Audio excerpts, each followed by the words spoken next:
అయ్యా తుమ్ము వచ్చింది, మనం చెయ్యబోయే పని జరగదేమో అనిపిస్తుంది. 4 రోజులు అవుదామా?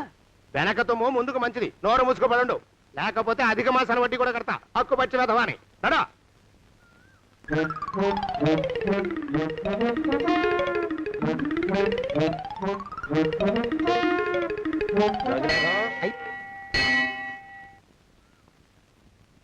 ఆ పెళ్లి కొడుకు ఇప్పుడు ఇక్కడికి వస్తాడండి అయ్యా. అయ్యగారు ఎంపిక చేశారంటే ఆ పిల్లగాడు మన్మధుడిలాగా ఉండి తీరాలా. మన్మధుడు లాగా ఉంటావేమిటి? ఆయన మన్మధుడి మరో అవతారం. ఆ బాబు అమ్మాయి గారు కూడా నచ్చాలి కదండి అయ్యా. నచ్చి తీరతాడు. ఇంకా ఎవరైనా మాట్లాడారంటే చంపి పాతరేస్తాను. ప్రభా, గుడి చుట్టూ 3 ప్రదక్షిణాలు చెయ్యి. 3వ ప్రదక్షిణ పూర్తి కాగానే కళ్ళు మూసుకుని దేవుడికి దండం పెట్టి నెమ్మదిగా కళ్ళు తెరుగు. నీ పక్కన నిలబడి ఉండే మనిషే నీకు దేవుడిచ్చిన భర్త. ఆయన కాళ్ళకి నమస్కరించు. అలాగే బావగారు.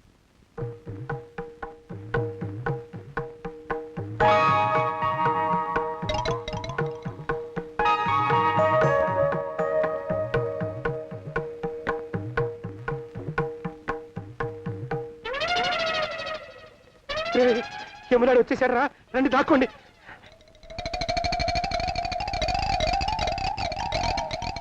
ఆ పెంటముడా కొడుకు మా బావ శానయ్య ఈ ఊళ్ళోనే ఉంటున్నట్టుగా ఎవరో చెప్పారు.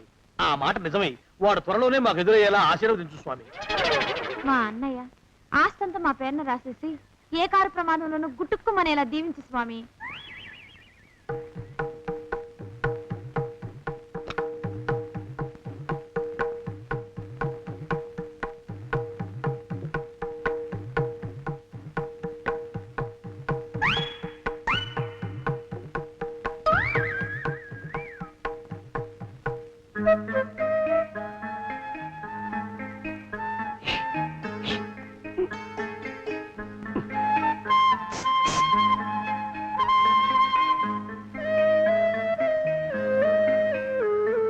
అయ్యో మీరా, ఇదేమిటండి?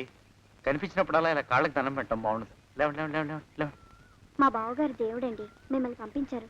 మీ బావగారు నన్ను పంపడం ఏమిటి? నాకంతా తెలుసురండి. మీరు దొంగ దాస్తున్నారంతే. మా ఆఫీసర్ గారు పక్కింటికి ఏదో పనుండి వచ్చారు. ఆయన మాట్లాడుతుంటే నేను గుడికి వచ్చాను. ఆయన వచ్చేసినట్టున్నారు. వస్తానండి. Shiv bye, Shiv bye, Shiv. అటు అది. ఇక మనం కూడా వెళ్దాం పద. మా బావ త్వరగా దొరికేలా చూడు స్వామి.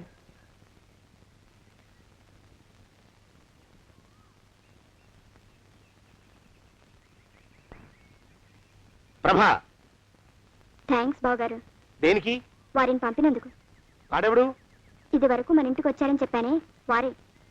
మీకు తెలీదా ఏమిటి? వాడెవడో నాకు తెలీదు. ఇప్పుడు కూడా వాడి ముఖం నాకు అసలు కనపడలేదు. వాడిని నేను పంపడం ఏమిటి? మరి అమ్మాయి గారికి కాబోయే భర్త ఎవరు బాబు? వారు ఎప్పుడు వస్తారు బాబు? వచ్చేసాడు. ఏడి? అయ్యా ఈసారి ముందు తుమ్ము. అది వెనకాల జరగబోయే శుభకార్యాలకు మంచిదిరా. నీ దరిద్రపు ముక్కుకు ఒక గోనె పట్ట కట్టుకుని ఓ మూల తగలరా అప్పచగన కుంక. నోరెత్తావంటే స్థితిద్వయాలకు కూడా వడ్డీ కడతా, జాగ్రత్త. పోరమా. ప్రభా, ఇన్నేళ్ళు ఈ విషయాన్ని మాటలతో కాకుండా చేతలతో నీకు అర్థమయ్యేలా చెప్పాలనుకున్నాను. ఇప్పుడు అది వీలు పట్టలేదు గనక చెప్పాల్సింది చెప్పేస్తున్నాను. విను. బోల్డు డబ్బు ఖర్చు పెట్టి ఇన్నేళ్ళు నిన్ను చదివించింది, పెంచి పెద్ద చేసింది ఎవడికో నిన్ను కట్టబెట్టి నా చేతులు దులుపుకోవడానికి కాదు. నిన్ను పెళ్లి చేసుకోబోయేది నేనే.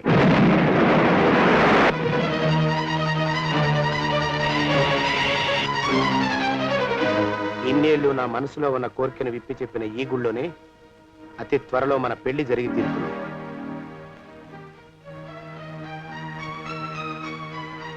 యోగినాథం అయ్యా,